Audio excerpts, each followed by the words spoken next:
بسم اللہ الرحمن الرحیم۔ ناظرین، سال 2026 میں شب معراج کس تاریخ کو ہے؟ ہمیں کس رات عبادت کرنی ہے اور کس دن کا روزہ رکھنا ہے؟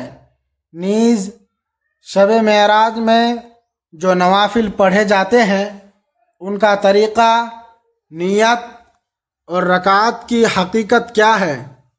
واقعہ معراج انسانی تاریخ کا وہ عظیم الشان واقعہ ہے جس نے انسانی عقل کو حیران کر دیا۔ یہ وہ مبارک سفر ہے جو کائنات کے مالک نے اپنے محبوب بندے اور آخری نبی حضرت محمد مصطفیٰ صلی اللہ علیہ وسلم کو کروایا۔ اس واقعے کے دو حصے ہیں۔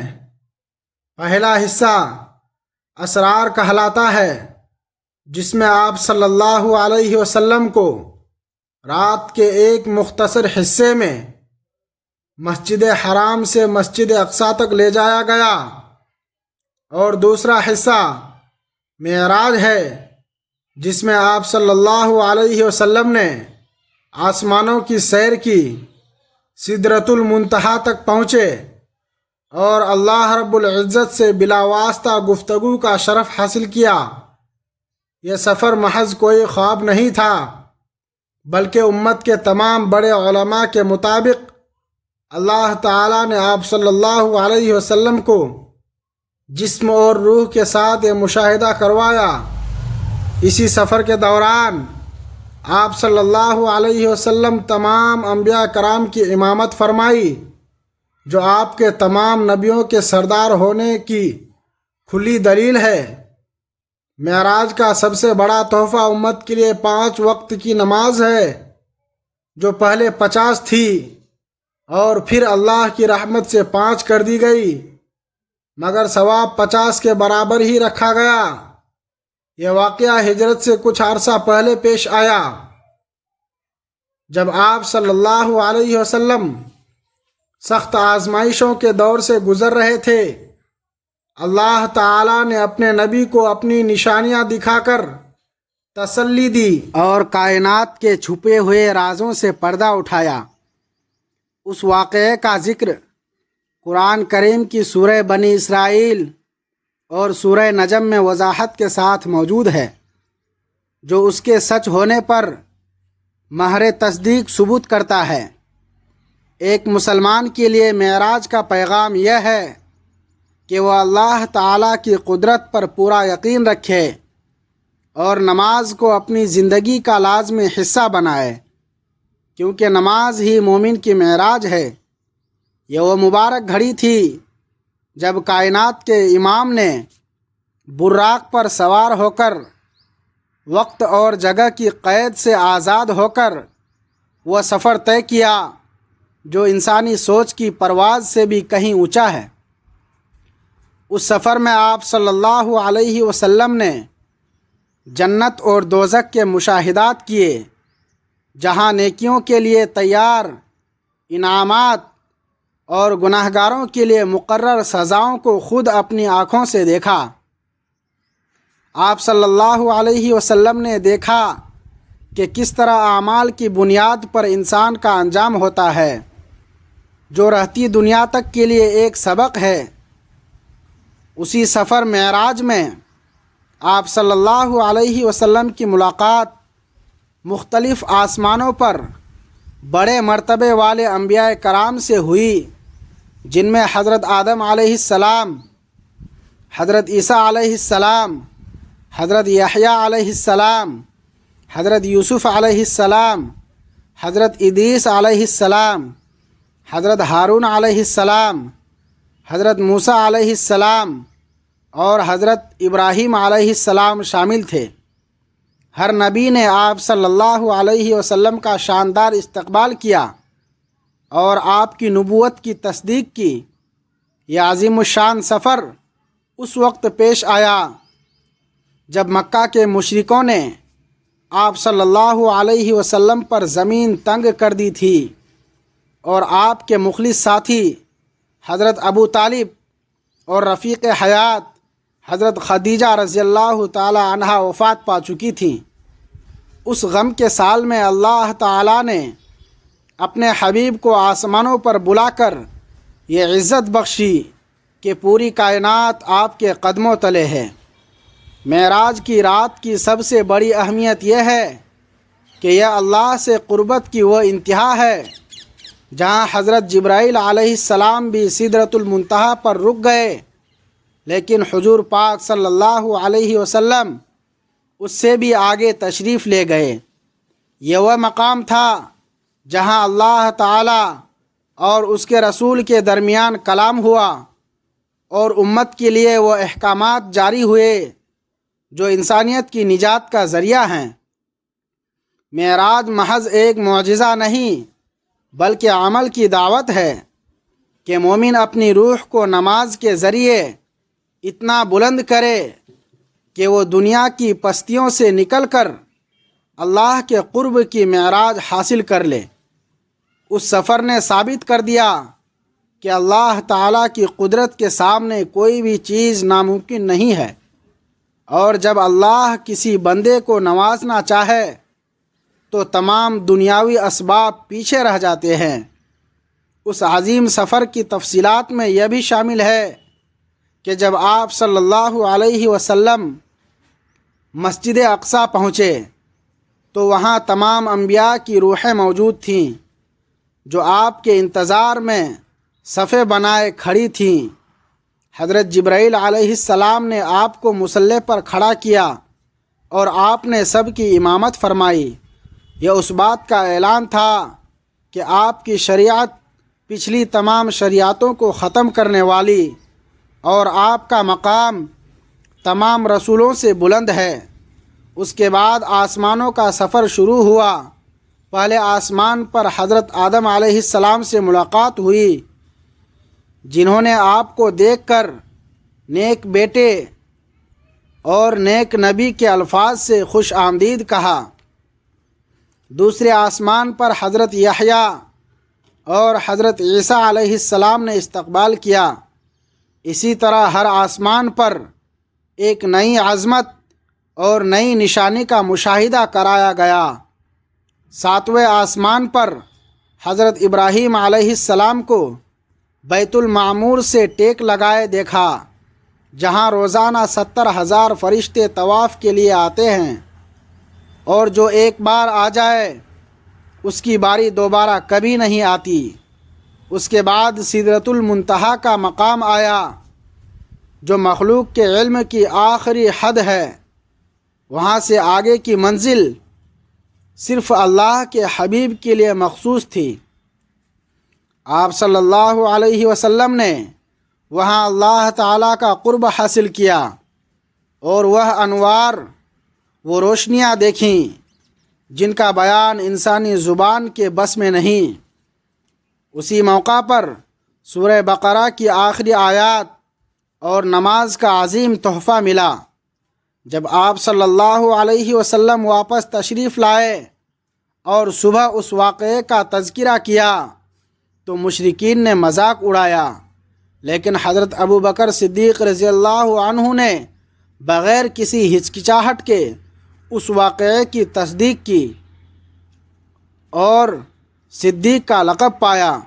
یہ واقعہ ایمان اور یقین کی وہ کسوٹی ہے جو سچے مومن اور منافق کے درمیان فرق واضح کر دیتی ہے۔ معراج ہمیں یہ بھی سکھاتی ہے کہ زندگی کی مشکلات عارضی ہیں اور اللہ تعالیٰ پر بھروسہ کرنے والوں کے لیے آسمانوں کے دروازے کھل جاتے ہیں۔ آپ صلی اللہ علیہ وسلم نے اس سفر میں حوض کوثر اور جنت کی نہروں کا معائنہ بھی کیا اور اپنی امت کے ان افراد کو دیکھا جو اللہ کے احکامات کی پابندی کرتے ہیں۔ اس رات کی گہرائی کو سمجھنے کے لیے ہمیں سیرت طیبہ کا مطالعہ کرنا چاہیے تاکہ ہم اس معجزے کا حقیقی مقصد یعنی اللہ تعالیٰ کی بندگی اور اطاعت کو پا سکیں۔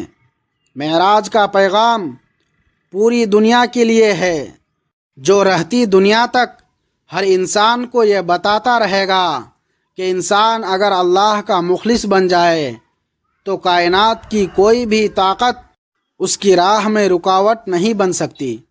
مومن کی طاقت اور ایمان کی مضبوطی کے بارے میں نبی کریم صلی اللہ علیہ وسلم نے فرمایا، طاقتور مومن کمزور مومن سے بہتر اور اللہ کو زیادہ محبوب ہے، اگرچہ دونوں میں بھلائی ہے۔ یہ حدیث اس حقیقت کو واضح کرتی ہے کہ مضبوط ایمان والا مومن روحانی، اخلاق اور عملی اعتبار سے زیادہ اثر رکھنے والا ہوتا ہے۔ اس کی سوچ، عمل اور کردار میں پختگی ہوتی ہے، جس کی وجہ سے وہ اللہ تعالیٰ کے نزدیک زیادہ محبوب بن جاتا ہے۔ اللہ تعالیٰ حدیث قدسی میں فرماتے ہیں، جو میرے کسی ولی دوست سے دشمنی کرے میں اس کے خلاف جنگ کا اعلان کر دیتا ہوں۔ صحیح بخاری۔ یہ ارشاد بتاتا ہے کہ جب کوئی مومن ایمان، تقوی اور اطاعت کے ذریعے اللہ کا دوست بن جاتا ہے تو اس کے دشمنی دراصل اللہ سے دشمنی شمار ہوتی ہے، اور پھر اللہ خود اس کی حفاظت اور مدد فرماتا ہے۔ رسول اللہ صلی اللہ علیہ وسلم نے حضرت ابن عباس رضی اللہ تعالی عنہ کو نصیحت فرماتے ہوئے کہا، تم اللہ کے احکام کی حفاظت کرو، اللہ تمہاری حفاظت کرے گا۔ تم اللہ کو یاد رکھو، اسے اپنے سامنے پاؤ گے۔ سنن ترمذی۔ یہ حدیث اس بات کی طرف رہنمائی کرتی ہے کہ جو مومن اللہ تعالیٰ کے احکامات کی حفاظت کرتا ہے، اللہ تعالیٰ ہر حال میں اس کی نگرانی اور مدد فرماتا ہے۔ مکمل بھروسے کا نتیجہ یہ ہوتا ہے کہ جو بندہ اللہ پر پورا بھروسہ کر لیتا ہے، اس کے لیے دنیا کی ظاہری طاقتیں بے معنی ہو جاتی ہیں۔ وہ مشکلات، خوف اور رکاوٹوں کے باوجود ثابت قدم رہتا ہے، کیونکہ اس کا سہارا صرف اللہ ہوتا ہے۔ خلاصہ یہ ہے کہ کامل ایمان، مضبوط توکل، تقوی اور اطاعت وہ خوبیاں ہیں جو مومن کو ایسی روحانی قوت عطا کرتی ہیں کہ دنیا کی کوئی طاقت اس کے راستے میں مستقل رکاوٹ نہیں بن سکتی، کیونکہ جس کے ساتھ خود اللہ تعالیٰ ہو اسے کسی اور سہارے کی ضرورت نہیں رہتی۔ ناظرین، اللہ تعالیٰ نے اپنے محبوب کو وہ کچھ دکھایا جس کا تصور بھی ممکن نہ تھا۔ یہ سفر معراج ایک ایسی روشن شمع ہے جو تاریک راہوں میں بھٹکتی ہوئی انسانیت کو ہدایت کا نور فراہم کرتی ہے۔ ہمیں چاہیے کہ ہم اس واقعے کی روح کو سمجھیں اور اپنی زندگیوں کو اس نماز کے سانچے میں ڈھالیں جو ہمیں اللہ تعالیٰ سے جوڑنے کا سب سے بڑا ذریعہ ہے۔ اس سفر مبارک میں آپ صلی اللہ علیہ وسلم نے جب بیت المقدس میں انبیاء کی امامت فرمائی تو یہ اس بات کا عملی ثبوت تھا کہ آپ تمام انبیاء کے سردار اور تمام زمانوں کے لیے رہنما بنا کر بھیجے گئے ہیں۔ معراج کے سفر کے دوران آپ صلی اللہ علیہ وسلم کو کائنات کے پوشیدہ راز دکھائے گئے، جیسے دنیا کی زندگی کی حقیقت اور موت کے بعد کے حالات۔ آپ نے دیکھا کہ کس طرح لوگوں کو ان کے اعمال کے مطابق جزا اور سزا دی جا رہی ہے۔ ایک جگہ آپ نے ایسے لوگوں کو دیکھا جن کے سر پتھروں سے کچلے جا رہے تھے۔ جبرائیل علیہ السلام نے بتایا کہ یہ وہ لوگ تھے جو فرض نمازوں میں سستی برتتے تھے۔ اسی طرح آپ نے سود خوروں، غیبت کرنے والوں اور یتیموں کا مال کھانے والوں کے دردناک انجام کا بھی مشاہدہ فرمایا۔ یہ تمام مشاہدات امت کے لیے ایک تنبیہ تھے تاکہ وہ گناہوں سے بچیں اور اللہ تعالیٰ کی رضا حاصل کریں۔ معراج کے دوران اللہ تعالیٰ نے اپنے حبیب کو وہ سکون اور اطمینان عطا کیا جو مکہ کی سختیوں کے مقابلے میں ایک بڑی ڈھال ثابت ہوا۔ جب آپ آسمانوں سے واپس زمین پر تشریف لائے تو آپ کا بستر ابھی گرم تھا اور وضو کا پانی ابھی بہہ رہا تھا۔ یہ وہ معجزہ تھا جس نے وقت اور فاصلوں کی حقیقت کو بدل کر رکھ دیا۔ مشرکین مکہ نے جب اس واقعے کو سنا تو انہوں نے بیت المقدس کی نشانیوں کے بارے میں سوالات کیے، تو اللہ تعالیٰ نے بیت المقدس کو آپ کی نگاہوں کے سامنے کر دیا اور آپ نے ایک ایک نشانی بالکل درست بتا دی، جس پر کفار حیران رہ گئے لیکن اپنی ضد کی وجہ سے ایمان نہ لائے۔ معراج کی رات مسلمانوں کے لیے ایمان کی تازگی کی رات ہے۔ یہ یاد دلاتی ہے کہ ہمارا تعلق ایک ایسے رب سے ہے جو تمام کائناتوں کا مالک ہے، اور ایک ایسے نبی سے ہے جن کی پہنچ عرش الہی تک ہے۔ اس رات کی مناسبت سے ہمیں اپنے اندر وہ جذبہ پیدا کرنا چاہیے جو صحابہ کرام میں تھا کہ انہوں نے ہر معجزے کو اللہ تعالیٰ کی نشانی جانا اور اپنی زندگیاں اس کے تابع کر دیں۔ آج کے دور میں جہاں انسان مادی ترقی میں کھو کر روحانیت کو بھول چکا ہے، معراج کا واقعہ ہمیں دوبارہ اس حقیقت کی طرف بلاتا ہے کہ اصل کامیابی اللہ تعالیٰ کے حضور حاضری اور اس کی بندگی میں ہے۔ معراج کا ایک اہم پہلو یہ بھی ہے کہ یہ سائنسی اعتبار سے بھی انسان کو کائنات کی وسعتوں پر غور کرنے کی دعوت دیتا ہے کہ کس طرح وقت اور جگہ کی قید سے آزاد ہوا جا سکتا ہے۔ حضور نبی اکرم صلی اللہ علیہ وسلم کا یہ سفر رہتی دنیا تک علم و حکمت کا سرچشمہ رہے گا۔ ہمیں اس واقعے سے یہ سبق ملتا ہے کہ جب بندہ اپنے آپ کو اللہ تعالیٰ کے سپرد کر دیتا ہے تو اللہ اسے اپنی خاص رحمتوں سے نوازتا ہے، لیکن رجب کی 27ویں تاریخ کے حوالے سے مروجہ عبادت کی شرعی حیثیت درج ذیل ہے۔ تاریخی طور پر واقعہ معراج کی حتمی تاریخ اور مہینے کے تعین میں اہل علم کے یہاں اختلاف پایا جاتا ہے، لہٰذا اسے یقینی طور پر 27 رجب قرار دے کر اسے عید کی طرح منانا سنت سے ثابت نہیں ہے۔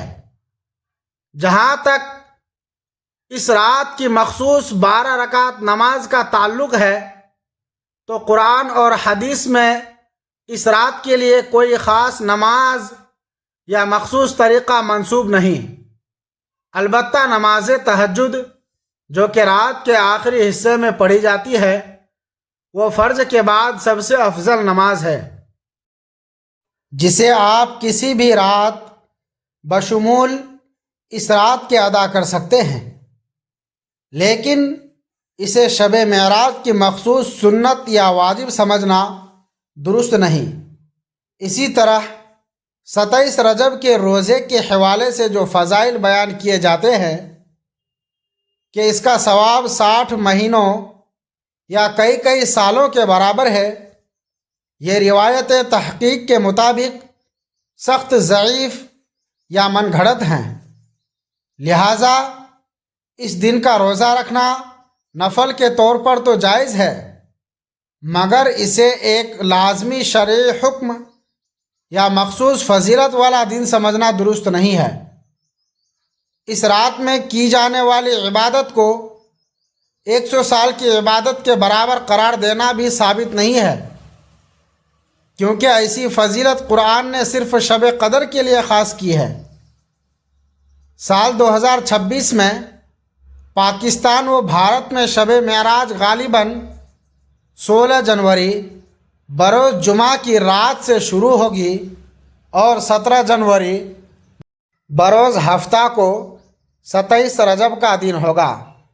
تاہم ایک مسلمان کے لیے اصل حکم یہ ہے کہ وہ کسی ایک رات یا مخصوص تعداد کا پابند ہونے کے بجائے ہر رات اللہ تعالیٰ کی عبادت، توبہ و استغفار، درود شریف اور تلاوت قرآن کا معمول بنائے، اور دین کے معاملے میں صرف مستند اور صحیح حدیث پر عمل کرے۔ اللہ تعالی ہمیں دین کی صحیح سمجھ اور سنت کے مطابق عمل کی توفیق عطا فرمائے۔ ناظرین، آج کل سوشل میڈیا کے دور میں من گھڑت روایتوں کو بہت تیزی سے پھیلایا جاتا ہے، جس سے عام مسلمان یہ سمجھ بیٹھتا ہے کہ شاید یہی اصل دین ہے۔ ہمیں چاہیے کہ ہم اپنی عبادتوں کو دکھاوے اور خود ساختہ رسموں سے پاک رکھیں اور صرف ان اعمال پر توجہ دیں جو قرآن اور سنت سے ثابت ہیں۔ یاد رکھیں کہ اللہ تعالیٰ کے ہاں وہی عمل قبول ہوتا ہے جو خلوص نیت کے ساتھ سنت کے مطابق کیا جائے۔ فضائل اعمال کے نام پر بدعت کو فروغ دینا ایمان کے لیے خطرناک ثابت ہو سکتا ہے، اس لیے اپنی نمازوں کی فکر کریں، اپنے اخلاق کو سنواریں اور سنت نبوی صلی اللہ علیہ وسلم کو اپنی زندگی کا اوڑھنا بچھونا بنائے، تاکہ ہم قیامت کے دن اللہ اور اس کے رسول صلی اللہ علیہ وسلم کے سامنے سرخرو ہو سکیں۔ اصل بندگی یہ نہیں کہ ہم اپنی مرضی کی تاریخیں مقرر کریں، بلکہ اصل بندگی یہ ہے کہ ہم ہر لمحہ اللہ کی یاد میں گزاریں اور ان سنتوں کو زندہ کریں جن کا ذکر صحیح احادیث میں موجود ہے۔ معراج کا اصل سبق نماز کی پابندی اور رجب کی عظمت کا احساس ہے، نہ کہ صرف ایک رات کا جشن۔ ہمیں چاہیے کہ ہم اپنی زندگیوں کا محاسبہ کریں اور ہر اس کام سے بچیں جس کی بنیاد دلیل پر نہیں بلکہ سنی سنائی باتوں پر ہے۔ اللہ تعالی ہمیں حق سمجھنے اور اس پر ثابت قدم رہنے کی توفیق عطا فرمائے، اور ہم سب کو 5 وقت کی نماز کا پابند بنائے، اور حضور صلی اللہ علیہ وسلم کی سنت کو تلاش کر کے اس پر عمل کرنے والا بنائے۔ یا اللہ، ہم سب کو جنت الفردوس میں جگہ عطا فرما۔ اے اللہ، اس ویڈیو کو جو بھی ہمارے بھائی بہن دیکھ رہے ہیں ان سب کے تمام جائز مقاصد کو پورا فرما، ان سب کو ہر طرح کے شر سے محفوظ فرما، آمین یا رب العالمین۔ ناظرین، کمنٹ باکس میں اللہ تعالیٰ کی 99 ناموں میں سے ایک نام ضرور ٹائپ کریں۔ ویڈیو اچھی لگی ہو تو لائک کریں، شیئر کریں، چینل کو سبسکرائب کریں۔ اگلی ویڈیو تک کے لیے اجازت دیجیے۔ اللہ حافظ۔